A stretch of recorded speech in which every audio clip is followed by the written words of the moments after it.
Good news sa Gilas, Pilipinas sa bagong ruling ng FIBA. Poy Eram, hindi rin pala pinayagang maglaro sa Gilas, Pilipinas ng Thailand. Grabe na talaga ang pandaraya. Ito ngang si Poy Eram mga chong ay kasama sa ibinuong replacement players ni Coach Norman Black matapos masira ng host country na Thailand ang original lineup ng ating national team.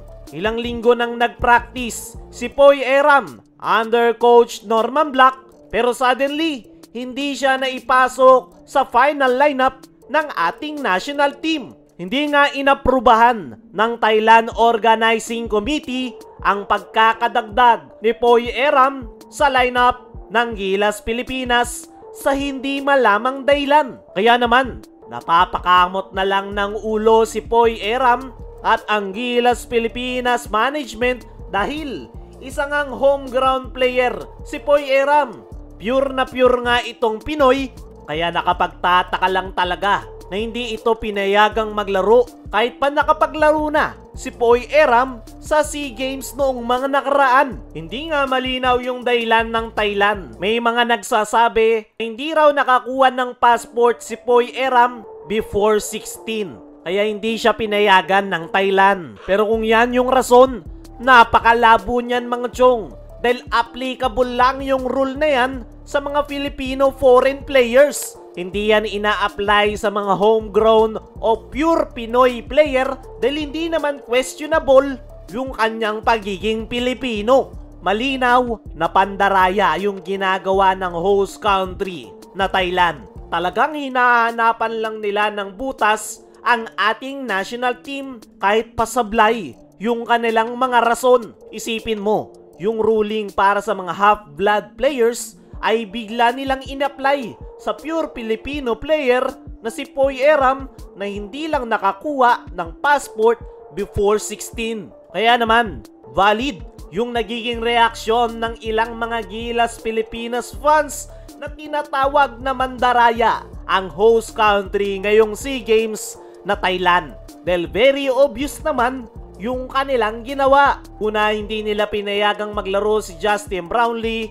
Pangalawa, inubos nila yung original players ni Coach Norman Black. At ngayon naman, si Poy Eram na nag-iisa sana nating legit center ay hindi nila pinayagan sa hindi malamang dahilan. Hindi nga lang Gilas Pilipinas ang umaalma ngayon. Nandyan rin ang ating Philippine Olympic Committee President na si Abraham Tolentino na kinukondina yung mga katarantaduhan na ginagawa ngayon ng Thailand sa SEA Games. Para sa akin mga chong, malinaw na pandaraya talaga yung gusto ng Thailand. Ayaw talaga nilang magpatalo. Kaya ginagawa nila ang lahat para mapahina ang Gilas Pilipinas. At nagawa nga nila yan dahil wala ngang legit big man ang ating national team dahil hindi na ipasok si Poy Eram. Dumako naman tayo dito sa kabilang balita. Good news sa Gilas Pilipinas sa bagong ruling ng FIBA. Sa inilabas nga na article ng The Tiebreaker Times ay inadjust ng FIBA ang passport age requirement from 16 to 18 years old para maging eligible na maging local player.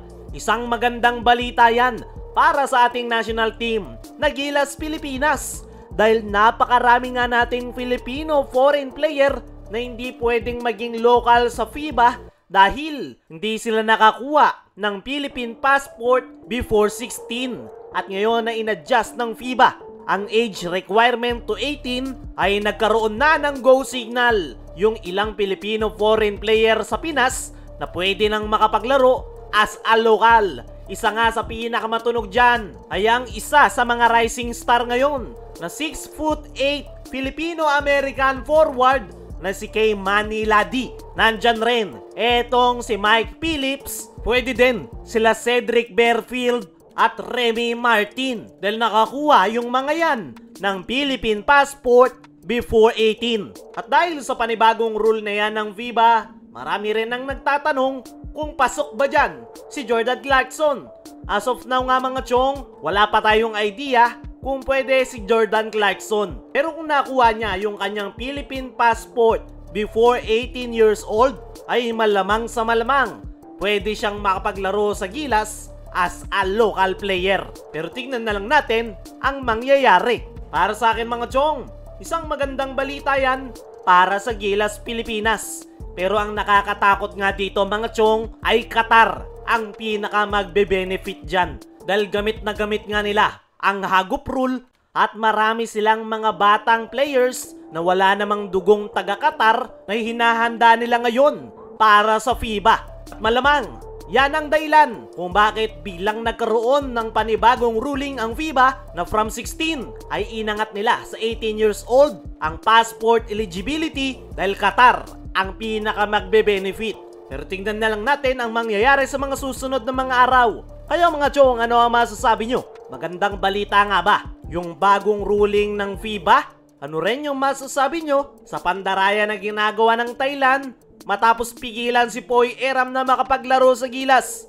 Comment mo lang dyan sa ibaba.